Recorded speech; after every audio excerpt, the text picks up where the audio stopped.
Assalamualaikum warahmatullahi wabarakatuh. Perkenalkan, nama saya Siti Nurhalisa dari kelas 12 MIA Albiruni. Kali ini saya akan menjelaskan proses glikolisis.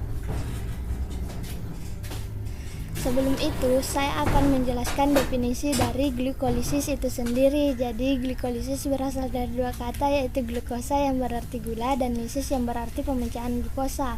Glikolisis adalah proses pemecahan gula yang berlangsung dalam sitoplasma sel. Proses glikolisis memecah gula menjadi asam trifosfat, NADH, dan energi dalam bentuk ATP. Selanjutnya saya akan menjelaskan 10 tahapan glikolisis. Tahap pertama, glukosa akan diubah menjadi glukosa 6-fosfat oleh enzim hexokinase. Nah, tahap ini membutuhkan energi dari ATP atau adenosin trifosfat. ATP yang telah melepaskan energi yang disimpannya akan berubah menjadi ADP. Selanjutnya, glukosa 6-fosfat akan diubah menjadi fruktosa 6-fosfat yang dikatalis oleh enzim fosfohekosa isomerase.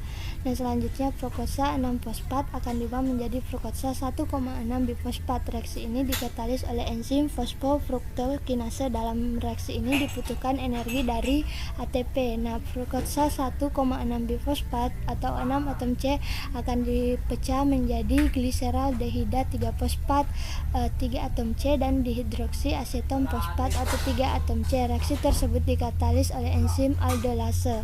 Suatu molekul dihidroksi aseton fosfat yang terbentuk akan diubah menjadi gliseraldehida 3 fosfat oleh enzim tiosa fosfat isomerase. Enzim tersebut bekerja bolak-balik, artinya dapat pula mengubah gliseraldehida 3 fosfat menjadi dihidroksi aseton fosfat. Nah, jika kita perhatikan dari tahap 1 sampai 5, fase ini dikenal dengan sebagai investment fase karena pada tahap inilah ATP digunakan sebanyak 2 buah.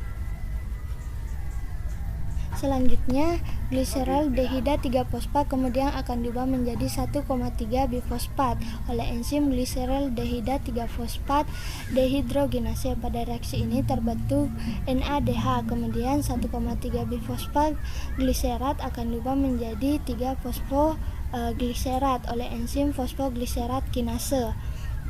Pada reaksi ini akan dilepas energi dalam bentuk ATP, kemudian 3 fosfogliserat akan diubah menjadi 2 fosfogliserat oleh enzim fosfogliserat mutase.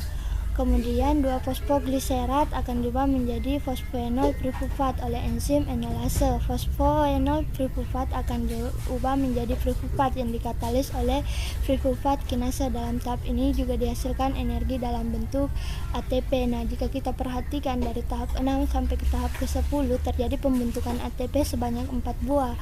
Sehingga pada tahap ini dikenal sebagai payoff fase. Nah, berdasarkan keseluruhan tahap reaksi glukosa tersebut, maka dapat disimpulkan secara umum glikosis terbagi menjadi 2 fase, yaitu fase memakai energi atau energi investment fase dan fase menghasilkan energi atau payoff fase. Di energi investment fase merupakan tahap di mana ATP digunakan. ATP yang digunakan sebanyak 2 buah, yaitu pada tahap pertama ketika glukosa diubah menjadi glukosa 6-fosfat dan tahap yang kedua terjadi pada fruktosa 6-fosfat menjadi fruktosa 1,6 difosfat. Tapi investasi ini akan dilunasi dengan bunga pada tahap ini payoff fase karena pada payoff fase dihasilkan 4 ATP dan 2 NADH sehingga hasil bersih yang dihasilkan proses glikolisis suatu molekul adalah yaitu 2 pirufat, 2 NADH dan 2 ATP. Ini adalah 10 tahapan glikolisis yang telah saya jelaskan tadi. Nah, mungkin cukup sekian yang sempat saya sampaikan. Lebih dan kurangnya mohon dimaafkan. Wassalamualaikum warahmatullahi wabarakatuh.